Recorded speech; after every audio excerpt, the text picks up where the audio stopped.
Coach, you mentioned before in North Dakota that you really wanted to get full effort this weekend with Jackson Alexander. Is that still the case? Will you be ready to go after? I don't think RA is going to be ready. He's close, but he's not quite ready. The other two, we're still hoping. Yeah. At the beginning of the win streak, especially after the Denver series, you said this should be the standard. It shouldn't be a one-off thing. How have you seen your guys take ownership in that statement? Well, I mean, we're what are we, 8-1 on our last 9, right? And the one was one that stings because of the nature of how we lost and not closing out a game in the last 30 seconds. So I think they've done really well, and again, it's been a kind of a different lineup and patchwork. One guy's in, one guy's out, and they've done a great job just adapting and buying into what they need to do, and we still feel really good about our team. How do you approach your goal team this weekend? Pav was really good, in that game. I think that the one goal he probably would want back was the OT goal. He just kind of bit on it, but he was tremendous. I think that the only reason the biggest reason we were in the game was because of him. And then Gibby obviously was dynamite. So does it mean I'm going to split this weekend? No, it doesn't mean that. I think we'll go with Gibby Friday because it just feels right, and he's been so good. And we'll approach Saturday as it comes. And you approach a team that is currently riding on a slump, like 6-0 last week. They're really good. Everybody goes through those moments, and unfortunately, it just happens. But Brett's a great coach, and they're going to be hungry to get out of their slump that they're in, and obviously they're going to have to be really good. They're a very, very good hockey team. Hardy's got 8 goals in 10 conference games so far this year. What have you seen from him that's kind of made him take off? Yeah, he's opportunistic. I think he's always in the right place at the right time, and that's just having good habits and being a really smart player, and that's what he is. He's experienced, and he's a huge difference maker for us. I mean, we played the first 6 without him. You guys saw the results, and since he's been back, we've had pretty good results. So he's a huge driver for us. Coach, we're really Isaac Josh has been one of the best in the country. I'm not sure how much tape you've seen of him, but what do you think he does that makes him so successful? He's tremendous, and that's been, I think, some of their issue is he's been out for a while. I think he's out for a good while to go still. So we hope he gets healthy. You don't want to see kids get hurt, but he's a big part of the team. He's a hell of a goalie. What did you think of Cruz finally back in these first 2 games? He was awesome. I mean, think about how many. He was really good Friday because he was fresher, and then short turnaround. He's not in game shape yet. Saturday, he did a little bit less, but he was still really effective. He just makes plays. He's just a kid who just knows how to play hockey. He's the kind of kid you just have to let play. You just gotta live with maybe some mistakes here and there, but when he has the puck, good things happen. What do you think about St. Cloud's PK in the top 6 right now, and how does your power play have to go against them? Yeah, I mean, their PK is really good. I think, obviously your best killer always has to be your goalie. And when that kid was healthy, he was maybe the best killer in the country. They got a good thing going with it. They're confident on it. Our power play popped 3 big ones for us last weekend, so it was a good way to get that going. They're going to need some goals in the power play this weekend to have success. Coach, you guys no longer have an off weekend this season. How do you guys handle it physically and mentally? Short, hard practices, and just managing, making sure they're managing how they live away from here. Sleep, hydration, everything. That's the only thing we can do. How does that St. Cloud face-off wise? They're also top 5. Yeah, and it's a challenge that we've made to our players. We have to be better on face-offs. We have to be. They know what to do, and it's not just our centers. It's our wingers helping out in pockets and winning face-offs as a 5-man unit and doing everything we need to do. It's a huge area of improvement for us, especially the big, crucial face-offs. Whether we're down 5 on 6, whether it's on a power play, whether it's shorthanded, all those situations, we're not getting it done. Potter's finally an adult, and he heads into the final stretch of his first season.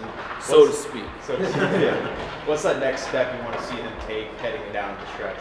I think he's trending in an unbelievable direction. I think he's just continuing to to get better in really every facet of his game, and he's great defensively for us. He's if you watch how he plays in the defensive zone, how hungry he is to kill plays and use his compete and his skating to help us with our defensive side when we don't have the puck. He's been really good, and he'll continue to get better. But he's so committed to his craft and getting better at everything that he does. He's out early all the time. He stays late.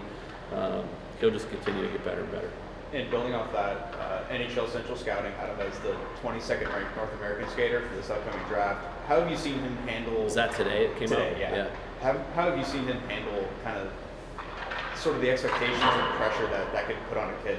I don't think it even comes into his mind. Like he just wants to play hockey and help our team win. Like that's the honest truth. Like that'll take care of itself, and it seems like it already has. And he started with us as a B-rated kid, and now he's A-rated and climbing the boards. And teams watch him every weekend. He knows it. He has interviews with NHL teams every weekend, so he understands the pressures that come with being a highly regarded potential draft pick, and he handles it really well.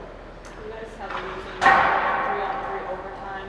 Obviously, you came really close on Saturday, but what needs to change to improve that record in overtime? Well, I mean, if you look at 1-3 and 3-on-3, and those 3 losses all came with us letting in goals in the last minute of the game in regulation.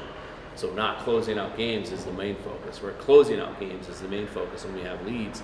But last year we were unbelievable in 3-on-3. This year you go to Air Force, that first game, Silly had a breakaway. We didn't put it in. They go back the other way and obviously score.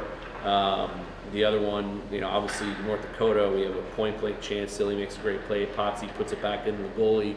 Grade A that he probably puts away 98 times out of 100. And then they go back the other way and score.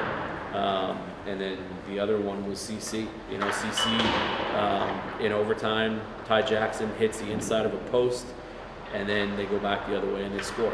So a lot of it's puck luck.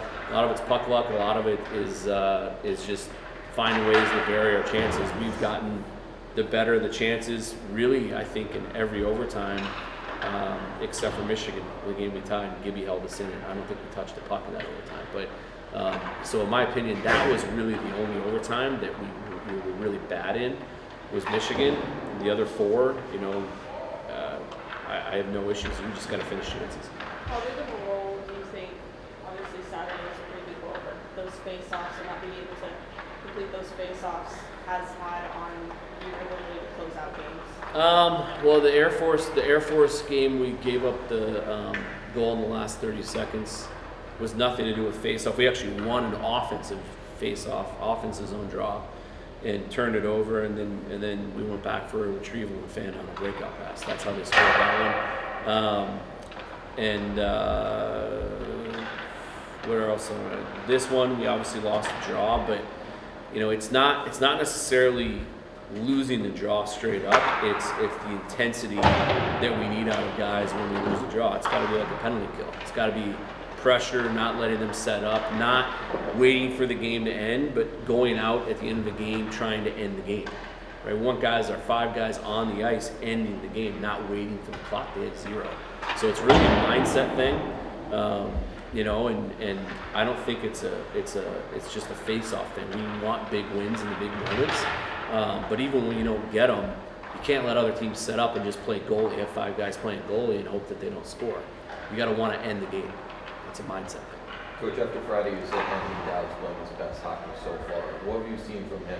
What has made you sick? He has been great the last 2 months, and then Saturday I jinxed him and he didn't have a good game. And I'll take accountability for that. But Dowder's been tremendous. Like it's his maturity has really elevated, and since he's got here, in every aspect on the ice, off the ice, and he's just going to continue to grow. And guys are going to have off nights. He's such a talented kid that even on his off nights, he still makes it possible. How do you feel now for your first weekend of fully playing competitive?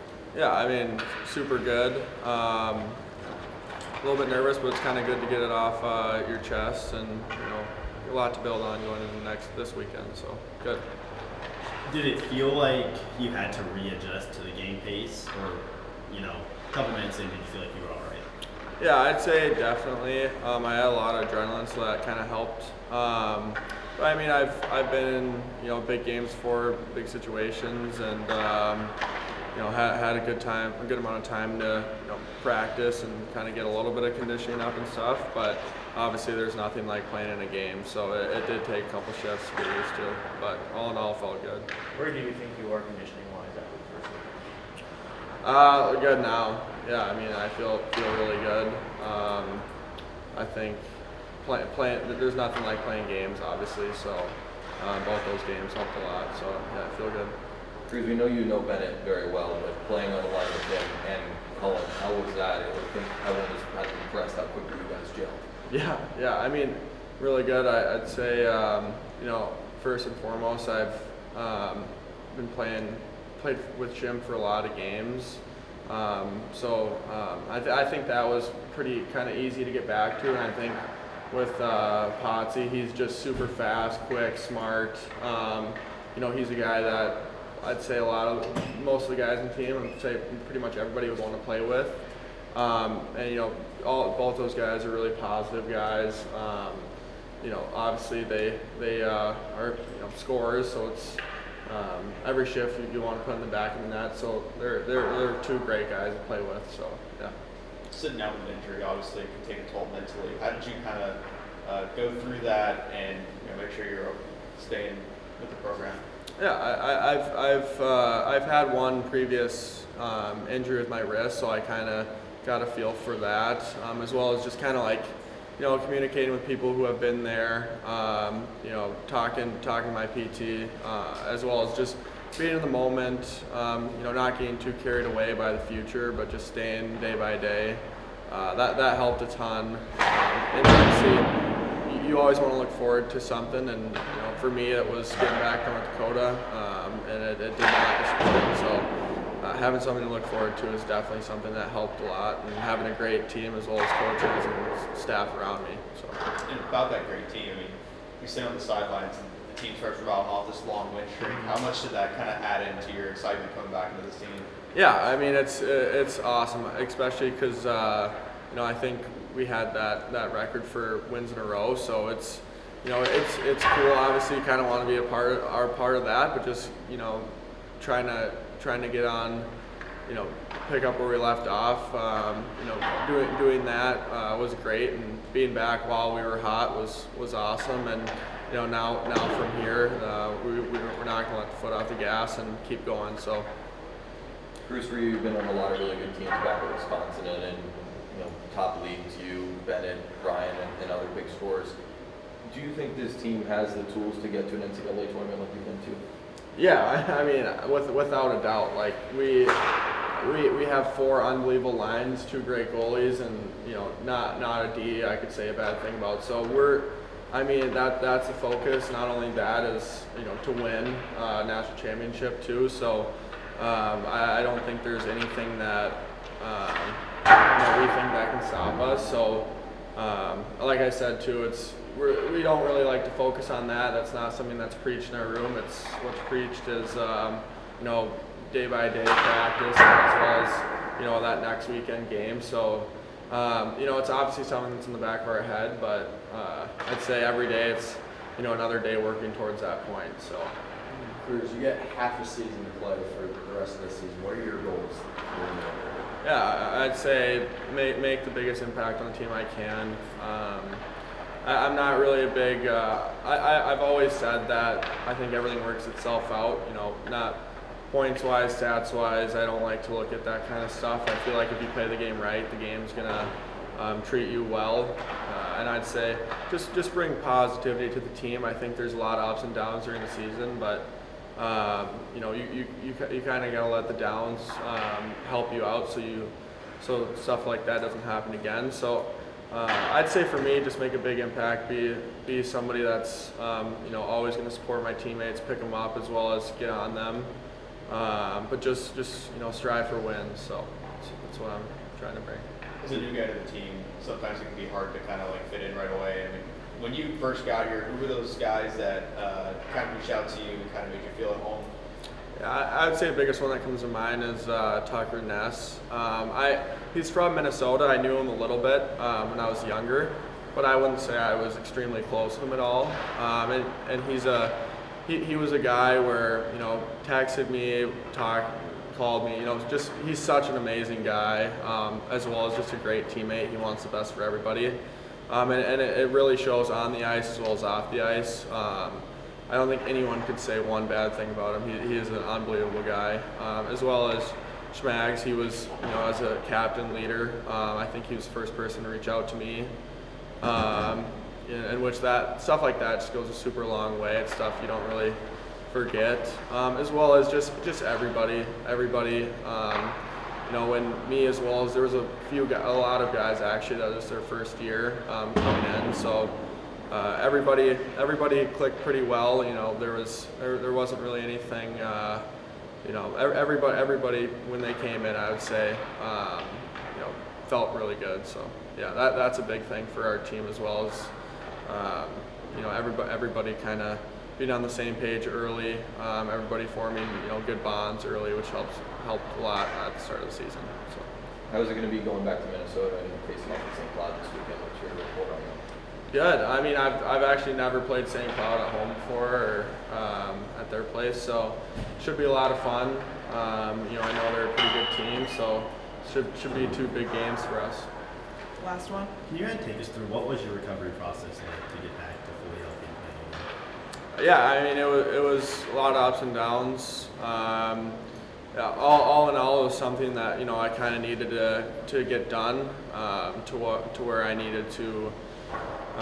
You know, be a guy where I'm going to be healthy in the second half to help the team as much as possible, and you know it was hard that it was so kind of late right before the season, but I mean a lot of ups and downs. But like I said, have such good people around me, as well as my family. Obviously, help pick me back up when I'm down. And I mean, having something to look forward to, like being here, is just something that really helped me a lot. So, how was it having your best friend back on the ice with you with Cruz, and how was it playing with him again? Yeah, it was special. I mean, obviously it's something that we've dreamt about ever since we were little, so it's cool to finally kind of see it happen and get the chance to play with him. I got a couple texts after the game from parents and family members just talking about how special it was. So yeah, it's pretty cool. Talking about family, you get to go somewhat home this weekend, going up to St. Cloud, back to Minnesota. How is that going to be? Yeah, I'm super excited. I'll have a lot of extended family in the building that really never got to see me play.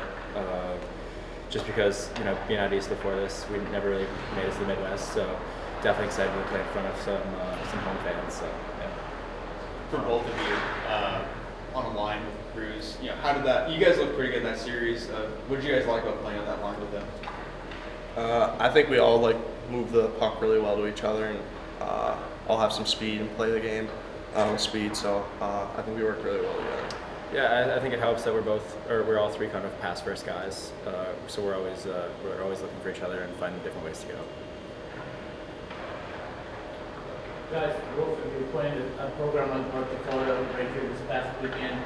Was there anything different maybe at the start of the first game that caught your attention? Yeah, I mean, if you were in the building, there was definitely some energy. I mean, you could hear it when they came out, when we came out. You know, fans were giving their opinion of who they were cheering for. So yeah, I mean, that's the loudest I've heard the building so far this year, and it's definitely a great atmosphere. And I think we're just lucky to have such a great environment to play in. Well, it's your first half of your first NCAA season. How would you reflect on it so far? It's been super fun. You know, I haven't succeeded sometimes, but I mean, I think I'm getting there now, and yeah, season's been going super fun. For you, Potter, your birthday, you're playing against your mom's school, a pretty special weekend. Kind of, how would you summarize how the weekend was and how much it meant to you? I mean, it's cool just playing against North Dakota. I mean, grew up watching them and everything, and obviously their home rink and everything is crazy. I've been there before, so just growing up in the Midwest, North Dakota, so it's a big deal playing them. Then what's that next step you want to see yourself take heading down the stretch these last few games? Just focus on bearing chances, and I mean, our whole line just bearing chances, moving the puck well together. So yeah, I think that's just a major thing. Bennett, from game 1 to now, how much do you think you've grown as a player? Yeah, I mean, I think a good amount. Just getting more comfortable with the systems here and just like playing under a new coaching staff and coaching style. But I think I've done a fairly good job adjusting to it and just adapting to this new style of play. Ben, what was your pitch to Cruz to get him to come here with you? I mean, we were both kind of talking back and forth, like, oh, like, you going to the portal, like kind of back and forth, like we talk all the time, so we were having discussions about like, what our futures both looked like, and we were kind of talking back and forth about, what places, what might be cool to like team up, and when this opportunity kind of came on the board, it's kind of a no-brainer. Bennett, after the Denver series, you guys sweep. Powers comes out and says like that needs to be the standard and not just a one-off thing. You guys rattle off that win streak. How have you seen you guys take ownership in that statement that Powers said? Yeah, I think the belief in our room really hasn't changed. I think throughout the whole season we kind of always believed that we were capable of competing and beating any team, and I think just seeing those results kind of just like emphasize that throughout our group. So I think just seeing those results and seeing us put some wins together showed us that if we stick to this standard and the way we play, we can beat anybody in the country. So I think when you walk into the rink before a game, you know how you have to play. Everybody knows their role, and you stick to that, and we're going to be successful. Bennett, when you decided to come here, you mentioned you can play a little bit more free offensively here rather than at Providence. You've already exceeded your point total from last year. Do you feel more like offensive minded or maybe even more free in the offensive zone here? Definitely. I think the coaching staff as a whole does a great job of letting us have the pencil to our own book, and once we cross that blue line, we're kind of free to make our own plays and see the ice and kind of do what we want, and I think that's a great thing, and it really opens up what we can do offensively. Cullen, coach mentioned your defensive play as of late has been really well. You've also shown your offensive ability. How would you describe your game style? I'd say just a full 200-foot player. Obviously, I like to play with a lot of speed, so I think those are two aspects I think I focus on a lot and take pride in. Cullen, the face-off dot has been a point of emphasis for the entire team. It's been kind of an up and down. What have the coaches been telling you guys, and how have you been working to fix it? Yeah, so I'll just staying on the ice after practice, working on it. Just digging in the dot when you need to. So, like at end of games, it's really important. So, just been putting a lot of emphasis and practicing it. For either of you, what have you guys seen out of St. Cloud, and what do you expect from them this weekend? They're a really talented team. Obviously, they're one of the top teams in the HC, so we know how important these points are. We know they're going to be hard. We know that building's going to be loud. So we're going to be ready. Yeah, same thing here.